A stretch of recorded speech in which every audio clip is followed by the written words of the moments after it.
estudo da Bíblia sobre este magnífico tema da Trindade Divina. Vimos que o Espírito Santo é uma pessoa, o Espírito Santo é Deus, a Bíblia claramente o indica. Agora nós perguntamos, e quanto ao Filho de Deus, Jesus?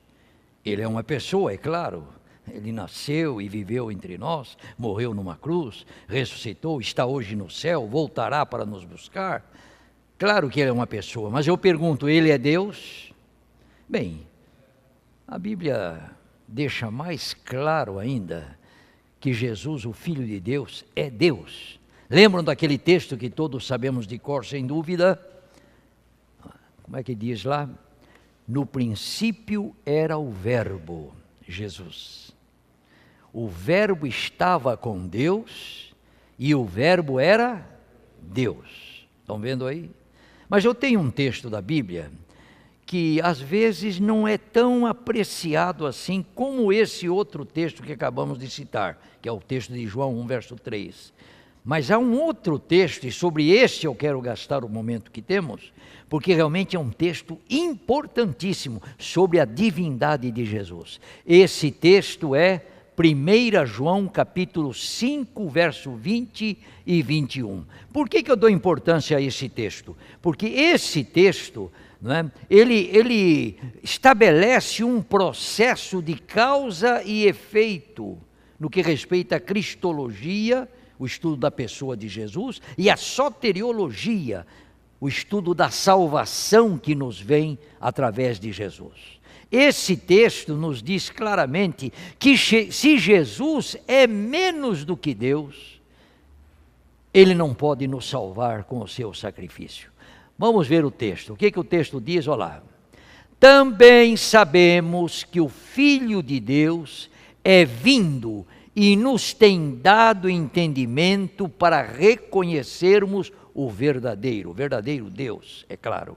E estamos no verdadeiro Deus, estando em seu Filho Cristo Jesus, ou Jesus Cristo. Este é o verdadeiro Deus e a vida eterna.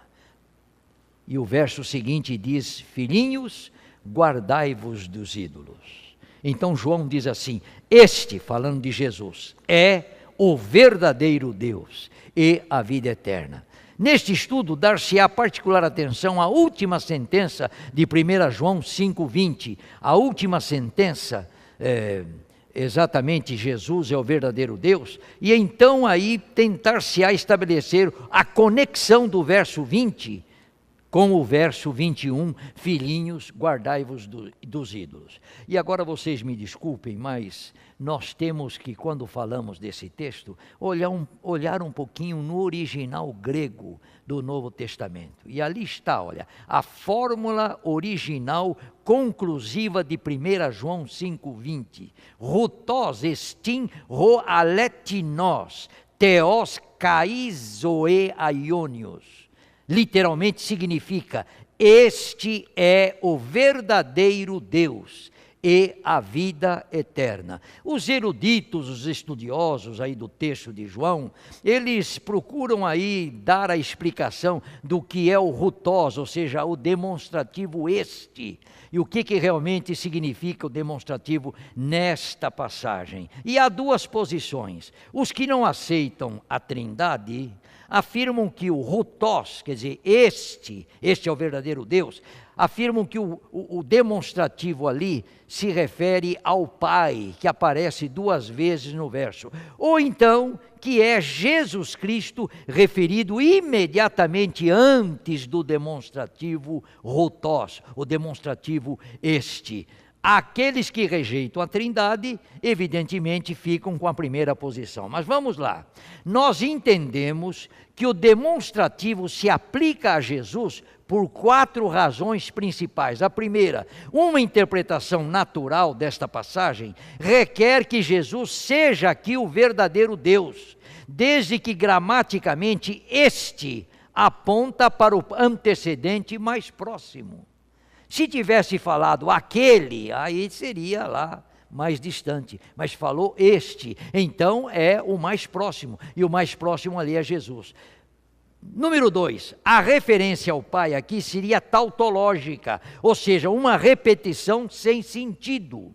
O Pai é mencionado previamente 2 vezes como verdadeiro. Não é próprio dizer o verdadeiro é o verdadeiro Deus, ou então o verdadeiro Deus é o verdadeiro. Não tem sentido falar isto. Então João está se referindo não ao Pai, está se referindo a Jesus. Não é? Evidentemente dentro do significado de este aí.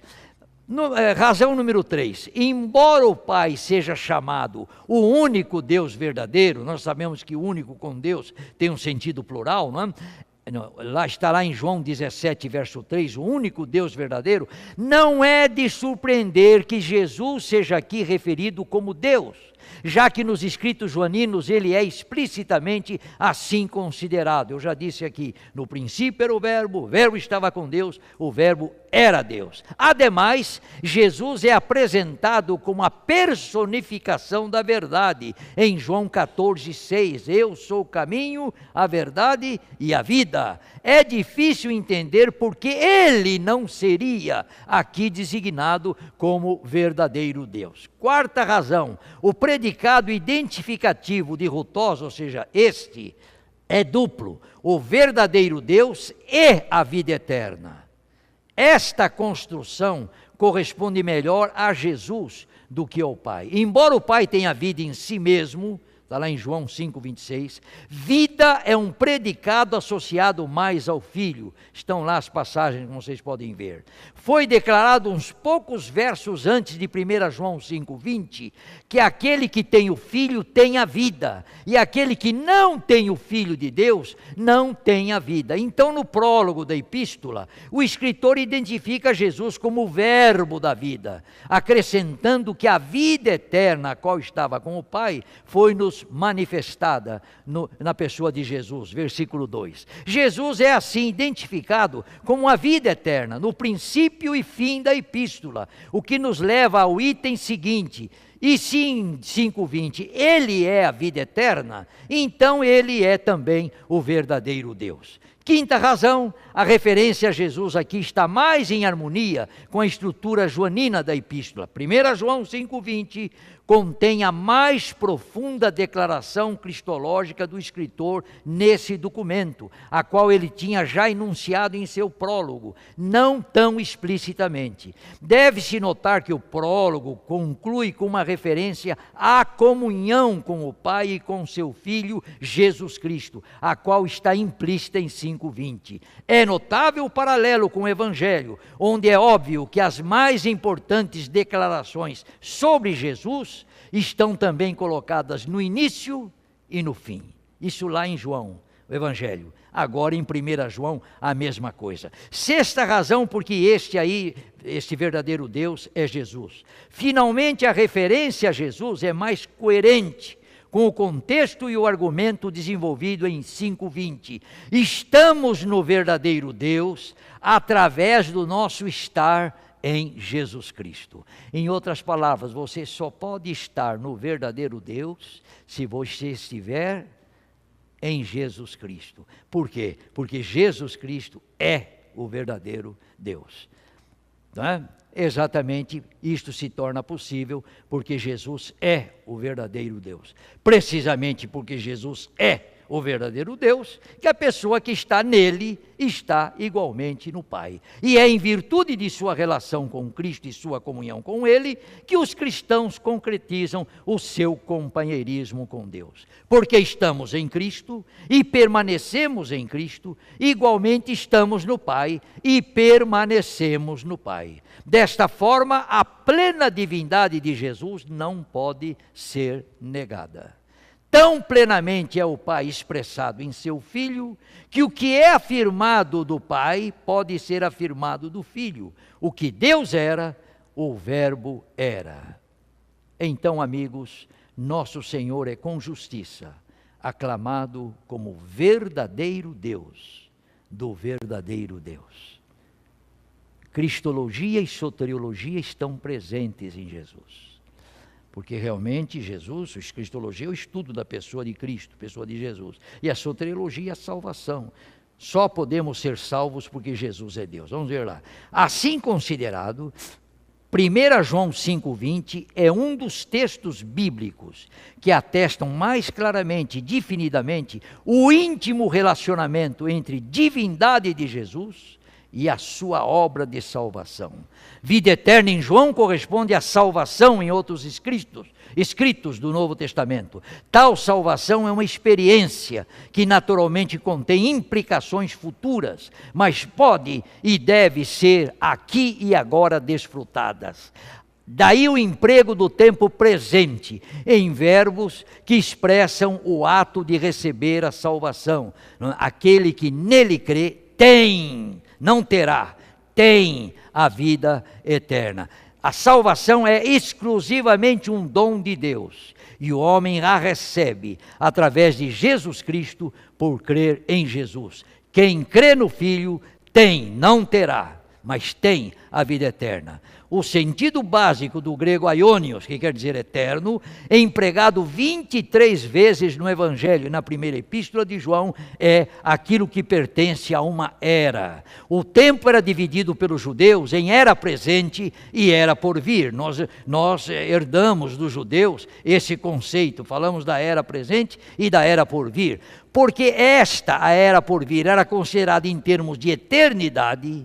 O adjetivo aionios, que quer dizer eterno, era usado para identificar a qualidade de vida daquela era. Os escritores do Novo Testamento partilharam desta mentalidade. Eles empregaram mais de 70 vezes o termo, quase sempre em relação à era do reino de Deus. E aí os eruditos são inclinados a reconhecer que o senso quantitativo de aônios é secundário, eterno, a extensão de tempo, isso é secundário, e que o termo enfatiza mais a qualidade do que a quantidade. Vida eterna é mais qualidade do que quantidade. Vida eterna é uma vida que não acaba, claro que isso também é uma realidade, mas é aquele estilo, aquela qualidade de vida que somente Deus pode outorgar através da salvação. Assim, vida eterna é a vida própria da era por vir. João, como os outros escritores do Novo Testamento, afirma que a era por vir chegou no ministério, morte e exaltação de Jesus, e que vida eterna é agora outorgada a cada crente. Mas o ponto singular em João é que vida eterna é identificada como o conhecimento do Pai e de Jesus Cristo por ele enviado. Está lá em João 17,3. A vida eterna é esta, que te conheçam a ti como único Deus verdadeiro e a Jesus Cristo a quem tu enviaste. Então este fato é abordado em 1 João 5,20, em 4 lances bem definidos. Lance número 1, o Filho de Deus veio para nos transmitir o conhecimento do Pai, ou seja, a salvação, considerando que tal conhecimento é vida eterna. Lance número 2, isso é mais que mero entendimento ou percepção, é uma viva comunhão com Deus. Por isso que João diz assim, estamos no verdadeiro Deus. Lance número 3, logra-se este nível de comunhão apenas através da comunhão com Jesus Cristo. Que maravilha, irmãos, só através de Jesus Cristo. Estamos no verdadeiro Deus, estando em seu Filho, Jesus Cristo. Nosso estar no verdadeiro depende do nosso estar em Cristo, pois é em virtude de estarmos em seu Filho que estamos no verdadeiro, ou estamos no verdadeiro na medida em que estamos em seu Filho. Se você não tem comunhão com o Filho de Deus, tampouco você tem comunhão com o Pai, tampouco com o Espírito Santo. Sempre será através de Jesus Cristo. Quarto lance, finalmente João provê a razão para o seu argumento. Estando em Jesus, estamos de fato naquele que é o verdadeiro, ou seja, o Pai. Porque Jesus é Ele mesmo o verdadeiro Deus. O conhecimento do Pai, através do Filho, é vida eterna. Porque também Jesus é Ele mesmo vida eterna. E se você está em Jesus, você está com a vida eterna. João, é claro, não confunde o Pai com Jesus. Ele não diz, este é o Pai, mas este é o verdadeiro Deus. Portanto, ele não declara que o Pai e o Filho são o mesmo ser. São duas pessoas distintas, mas dá uma indicação de que o Filho partilha da essência divina do Pai. Assim nós temos as duas naturezas de Cristo em 1 João 5,20. Ao afirmar este inefável relacionamento de Deus com o ser humano, João abre sua ponderação, confirmando a natureza humana de Jesus, mediante uma referência explícita ao grande milagre da encarnação. O Filho de Deus é vindo, disse ele, e a conclui com uma declaração da sua natureza divina plena. Este é o verdadeiro Deus. Nós cremos que Jesus é ser humano como nós e é Deus como Deus. Em toda epístola, o tema da encarnação é apresentado principalmente em termos apologéticos, num franco combate a heresias docéticas. Já naquele tempo havia, irmãos, dissensões, havia, irmãos, heresias, havia pessoas que estavam contendendo com a verdade. Mas em João 5, 20 e 21, João afirma definitivamente que aquilo que o gnosticismo prometia pode ser alcançado apenas através de um relacionamento com Deus, com aquele Deus que se fez homem. De fato, a salvação se fundamenta nas duas naturezas de Cristo. Ele não pode nos salvar se não for plenamente Deus e se não for plenamente homem. Aí está o teólogo dizendo, se ele não era Deus, então Deus ainda é um desconhecido. Se ele não era homem, então a natureza humana ainda não foi tornada perfeita, mesmo numa única instância. E o pecado humano não foi levado à morte por aquela morte em favor de todos, a morte do homem Jesus. Cedo sua divindade foi reconhecida como necessária, tal como Atanásio declarou em seu argumento anti-ariano. Jesus, a quem conheço como meu Redentor, não pode ser menos do que Deus. E sua humanidade foi igualmente assim reconhecida, como Irineu, ainda no 2º século, afirmou: a palavra de Deus, nosso Senhor Jesus Cristo, através de seu amor transcendente, tornou-se o que eu sou, para que ele pudesse me levar a ser justo, o que ele é. Em outros termos, o que João declara concisamente no fechamento da sua epístola, coincide com o que mais explicitamente expõe no prólogo do seu evangelho. A palavra que estava no princípio com Deus e era Deus, na passagem do tempo se fez carne e habitou entre nós para nos revelar Deus e nos elevar até Deus, nos elevar até Ele. Porque Ele é um de nós e mais que isso, um conosco, podemos estar nele. E porque Ele é Deus, essencialmente no mais alto sentido, como o Pai é, podemos estar em Deus quando nós estamos em Jesus. A coisa é mais ou menos como está aqui nesse gráfico, vejam bem. Deus, é só Deus, quem é? É o Pai. Deus e homem, quem é? Quem é? É o Filho, não é? E apenas ser humano, quem é? Somos nós, os pecadores, não é? Então veja, nós estamos ligados ao Deus homem, ao Filho, não é? Através do quê? Como é que nos ligamos a Jesus? Através da fé.